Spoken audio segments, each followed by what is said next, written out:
Hi guys, तो आज की हमारी स्टोरी का टाइटल मिस परफेक्ट है। यह स्टोरी हमें यह सिखाती है कि कोई चीज़ रियल में परफेक्ट नहीं होती, बल्कि हमारे देखने का नज़रिया उस चीज़ को परफेक्ट बनाती है। मूवी के स्टार्टिंग में हमें एक फैमिली को दिखाया जाता है जो कि साथ बैठ एक टीवी शो देख रहे होते हैं। तभी ये औरत उस शो की एक्ट्रेस को देख कहती है, वाह, सिसिलिया चैंग कितनी खूबसूरत है। और अपने बेटे माइकल से कहती है कि जब तुम बड़े हो जाओगे तब अपने लिए ऐसे ही किसी परफेक्ट लड़की को चूज़ करना। अगले सीन में माइकल अपनी फ्यूचर परफेक्ट गर्लफ्रेंड के लिए लिस्ट बनाता है ताकि जिस लड़की में ये सारी क्वालिटी हो वो उसे ही चूज़ करे। तभी उसकी बहन उसकी लिस्ट देख कहती है कि यस श्योर जरूर कर लेना कि उस लड़की को तुम पसंद हो या नहीं। अब कुछ सालों बाद की सीन दिखाई जाती है जहां माइकल एक डेट पर आया होता है, पर उस लड़की के छोटे बाल होते हैं जो कि माइकल के सो कॉल्ड परफेक्ट लिस्ट से मैच नहीं कर रहा था।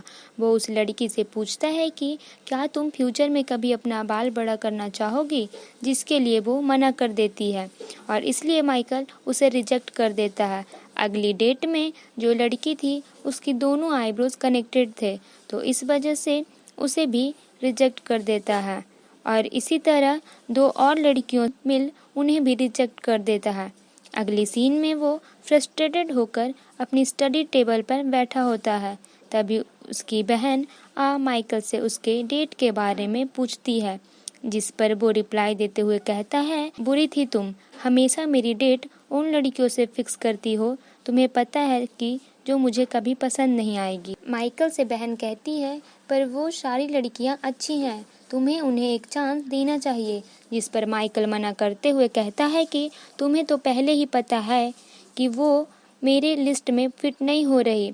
जिसे सुन उसकी बहन उस पर गुस्सा कर वहाँ से चली जाती है। फिर माइकल अपने हाथ में दो फोटो ले कहता है कि मुझे पता है कि कैसे तस्वीर कहानी बयां कर सकती है और इसलिए मैंने जर्नलिज्म पढ़ने का डिसीजन लिया है। अगली सीन में माइकल के कॉलेज के फर्स्ट डे होता है जहां उसे एक लड़की दिखती है जो कि उसके लिस्ट से परफेक्ट मैच कर रही थी। तभी प्रोफेसर क्लास में आ जाते हैं और वो अपना इंट्रो देते हुए स्टूडेंट का वेलकम कर अपना क्लास का फर्स्ट टॉपिक स्टार्ट करते हैं और स्टूडेंट को उनका पहला प्रोजेक्ट करने के लिए देते हैं जो कि उन्हें अपने पार्टनर के साथ करना था और वो अपने पार्टनर्स खुद चूज कर सकते थे। इसलिए माइकल उस लड़की से बात करने जाने ही वाला होता है कि उन्हें पहले ही कोई और अपनी पार्टनर बना लेता है।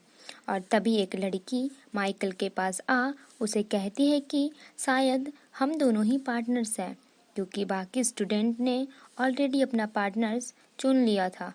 वो लड़की माइकल को अपना नाम बताती है कि मैं नतालिया हूँ, जिसे वो निराश हो देख रहा होता है। तभी नेट उसकी एक फ़ोटो क्लिक कर उससे उसका नाम पूछ प्रिंट आउट निकाल माइकल के शर्ट पर चिपका देती है, जिस पर उसका नाम भी लिखा होता है। और नेट की यह हरकत माइकल को अच्छी नहीं लगती है। अगले सीन में माइकल बुक पढ़ रहा होता है। तभी उसे नेट का मैसेज आता है। कहती है कि हाय, मैं नेट, तुम्हारा नंबर मुझे हमारे लेक्चर से मिला है। फिक्र मत करो, मैं तुम्हें स्टॉक नहीं कर रही हूँ। कल 11 बजे पार्क में मिलते हैं।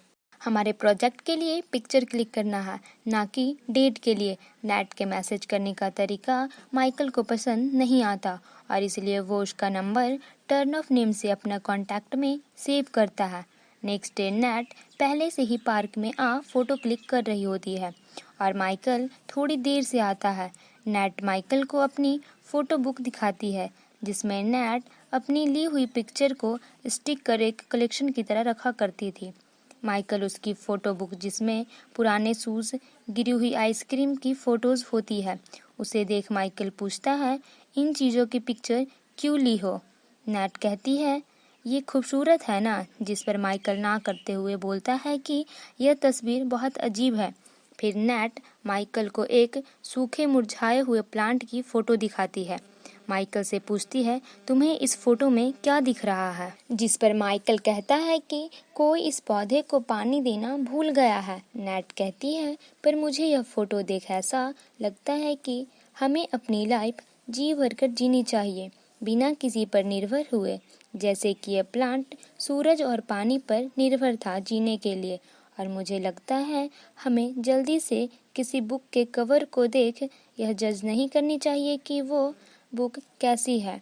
और अगर हम किसी चीज़ को लंबे वक्त तक देखते हैं तो हमें उनमें खूबसूरती दिखी जाती है, बिल्कुल मेरी तरह, नैट स्माइल करते हुए कहती है, जिस पर माइकल भी स्माइल करता है।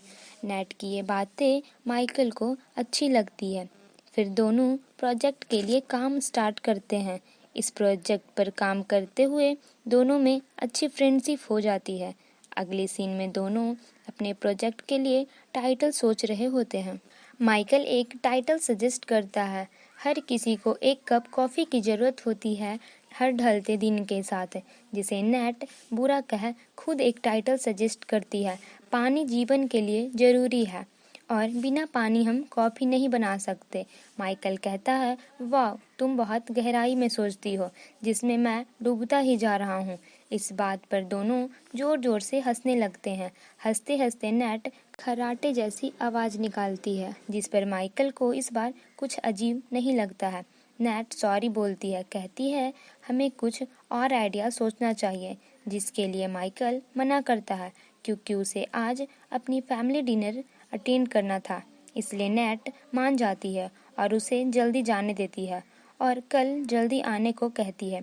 माइकल नैट से पूछ उसका प्रिंटर अपने साथ ले जाता है। अगली सीन में नैट अपनी दोस्तों के साथ एंजॉय कर रही थी। तभी उसे माइकल का टेक्स्ट आता है, जिसमें उसने अपने शूज़ की फ़ोटो भेज पूछता है कि इसमें तुम्हें क्या दिख रहा है, जिसके रिप्लाई में नैट कहती है कोई है जो बहुत आलसी है। यह रिप्लाई देख माइकल को हंसी आ जाता है। माइकल की मॉम उसे फैमिली टाइम में चैटिंग करने से मना करती है, पर माइकल फिर भी टेबल के नीचे अपना मोबाइल छिपा कंटिन्यू नैट से चैटिंग करते हुए स्माइल करता रहता है। अगले सीन में नैट और माइकल साथ बैठ अपने प्रोजेक्ट को फाइनल टच दे रहे होते हैं। उनका प्रोजेक्ट कंप्लीट हो जाता है। तभी नैट माइकल से कहती है, तुम बाकी लड़कों से अलग हो, तुम काफ़ी अच्छे हो। जब मैं तुम्हारे साथ होती हूँ तो मुझे ऐसा नहीं लगता कि मुझे कोई जज कर रहा है। नैट की यह बात सुन माइकल को थोड़ा बुरा लगता है, क्योंकि स्टार्टिंग में माइकल ने भी नैट को बाकी लड़कियों की तरह ही जज कर लिया था, पर अब ऐसा नहीं था। उसे नैट के साथ टाइम स्पेंड करना अच्छा लगता था। अगले दिन दोनों अपना असाइनमेंट सबमिट कर देते हैं और माइकल अपना फ़ोन वहीं भूल जाता है और दोनों बातें करते हुए अपने क्लास की ओर जाने लगते हैं। तभी माइकल को रियलाइज़ होता है कि उसका फ़ोन उसके पास नहीं है, इसलिए माइकल नैट को उसे कॉल करने कहता है। नैट उसे कॉल करती है। उन्हें रिंग सुनाई देती है। फ़ोन को नैट लाने जाती है। माइकल के मोबाइल में वो अपना नंबर टर्न ऑफ नेम से सेव देखती है। यह देख उसे बहुत बुरा लगता है और वो समझ जाती है कि माइकल भी बाकी लड़कों की तरह है। माइकल नैट को समझाने की कोशिश करता है, पर नैट माइकल को इग्नोर कर वहाँ से चली जाती है, जिसके लिए माइकल को बहुत बुरा लगता है और उसे अपनी गलती का पश्चाताप होता है, जिसे वो अपनी मॉम के साथ शेयर करता है। जिस पर उसकी मॉम उसे कहती है कि तुम बहुत बेवकूफ़ हो, मैंने तो बस ऐसे ही तुम्हें परफेक्ट लड़की ढूंढने कह दिया था। परफेक्ट जैसा कुछ नहीं होता।